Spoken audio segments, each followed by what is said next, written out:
take it. Got it! Boston wins!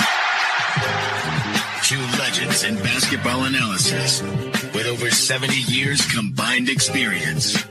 This is the Bob Ryan and Jeff Goodman podcast. NBA, some college, a little bit of everything. All right, it's time for Bob Ryan Gary Tagway Pod here on CLNS Media.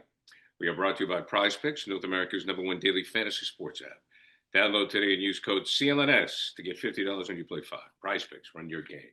Okay, Bob, going to go down to a little history lesson down memory lane, and we do that throughout the summer, quite frankly, because there's just not a lot going on. So I know who you're going to talk about. He was one of my favorite players of all time. I want to discuss the all too brief legacy of a truly great Boston Celtic and a truly great human being. And I am biased. He was a friend, and I miss him dearly. And that is Paul Silas. And I just go over briefly the background of Paul Silas. He was from Oakland, California. He went to Creighton University, where he was a star and was one of the last 20-20 men in college basketball. He averaged 20 points and 20 rebounds for his career. The last guy to do that, by the way, was another ex-Celtic, Kermit Washington. No one's done that since. Anyway, Paul Silas. He is drafted by the St. Louis Hawks. He is a rugged power forward playing for a team that is notorious for its, I won't say thuggery, but its excessive aggression. And he fit in perfectly. He told me they honestly believe no layups. That meant you come in the lane, your ass is going on. You're getting knocked on the floor. Right. Okay. He's a good but not great player. He gets traded to Phoenix in a stupid trade because they wanted to get a white guy, and that's a fact. That's a story for another day. Gary Greger was traded up for Paul Silas because Atlanta needed a white guy. That's where we were in 1968, folks. I hate to tell you. So anyway, while in Phoenix, after a year or so, he wants to become a great player and not remain a good one. And that meant he would have to shed weight. And he went on a Weight Watchers diet, and he came out and lost a lot of weight, got down to about 235, and went out and had a great year in Phoenix. Okay, so what's the story here? The story here is that in 1970 draft, Red Auerbach had drafted Charlie Scott in the 7th round, even though he had already been drafted by the ABA. It was to secure the NBA rights to Charlie Scott. And now Charlie Scott leaves the ABA and wants to jump to the NBA and go to Phoenix in the middle of in the second half of a season, the 71-72 season. Well, he can't do that without dealing with the Celtics. They own his rights. And so the deal that was worked out, the Celtics, meanwhile, are tormented in New York by one player.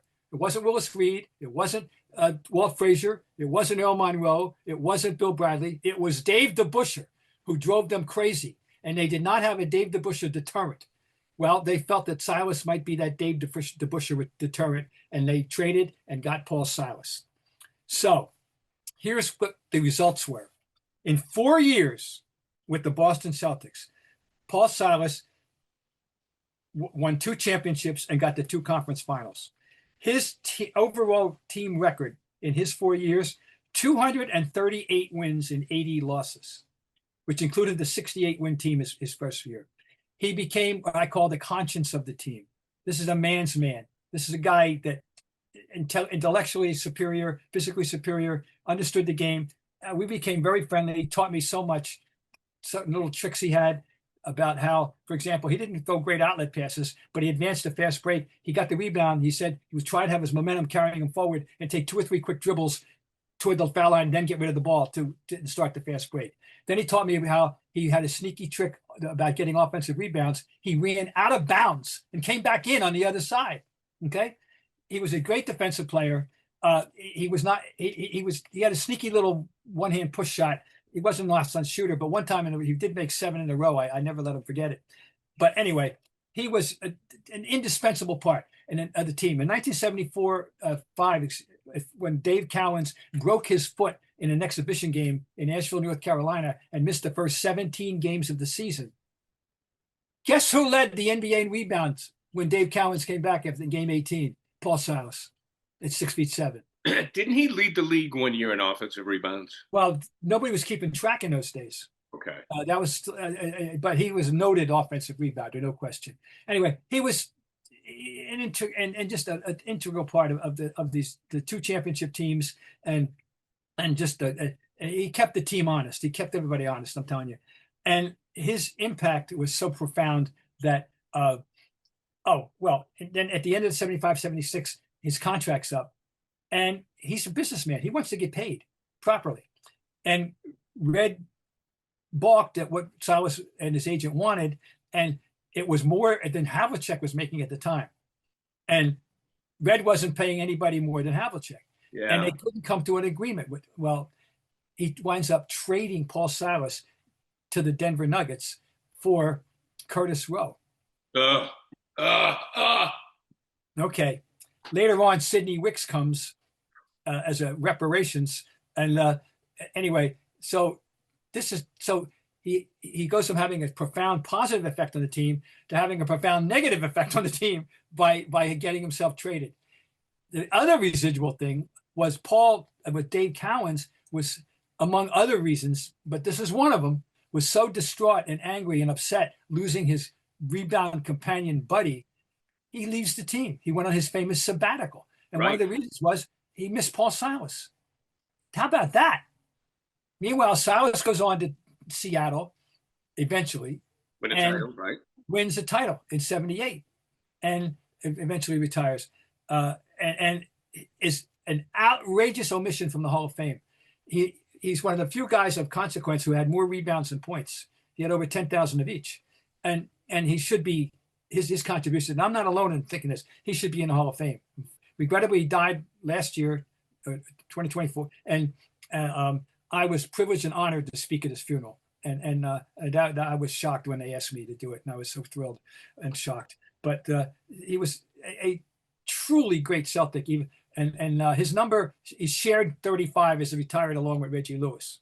Okay, up there. And they both shared 35. But I just want to say it was a singularly unique and special person in Celtic history, both on and off the floor. And Paul Silas was truly a gem. Okay, guys, we have to take a break from the conversation because here I need to tell you about Prizepicks. The best place to turn your sports knowledge into cash. With millions of members, Prizepicks has made daily fantasy sports accessible to all. It's really easy. You would just pick more or less on at least two players for a shot to win up to 2,000 times your cash. That's 2,000 times your cash. Run your game all season long on Prizepicks. Prizepicks puts their members first.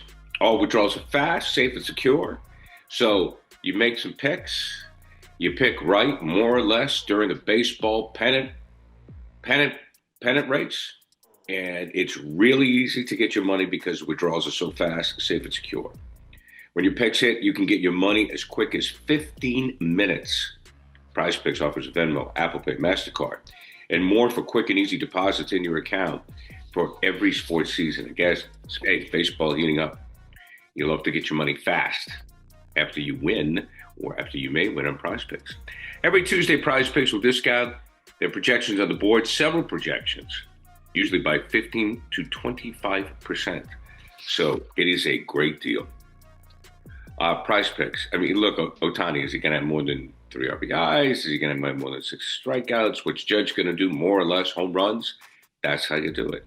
Download the app today and use code CLNS to get $50 instantly after you play your first $5 lineup. That's code CLNS to get $50 instantly after you play your first $5 lineup. Prizepicks, run your game.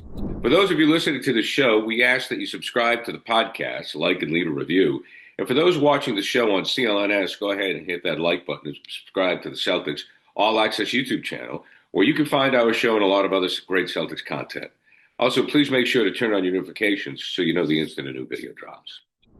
Well, I loved him. My 6th grade teacher in 74, who later became my baseball coach, the great John Bernard, loved Silas. We used to talk about him in social studies all the time. We talk about Silas and getting position. 6'5", getting rebounds. 6'5", right? No, he was 7. 6'7". Oh, 6'7". Okay, all right. Yeah, but he was one of the handful of inch for inch, pound for pound, one of the handful of greatest rebounders in the history of the game. Yeah, no doubt. It was all up here.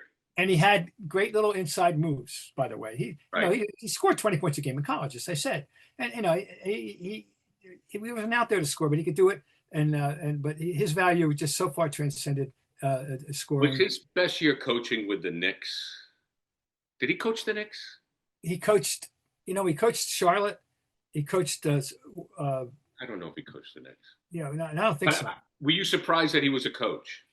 Yeah, I didn't see that coming. I thought, frankly, he was going to retire. And I always said Paul Silas would be like a great local or statewide politician. Right. I thought he might have a public life that outside of basketball. That because he was a wealthy man in that regard, but he didn't. He loved basketball and he stayed in it, but he was just a truly special guy. One of my favorites too, Bob. Well said, my friend. Bob Ryan, remembering the great Paul Silas, one of the great Celtics, brought to you by Prizepicks. Bob, we'll talk to you next week.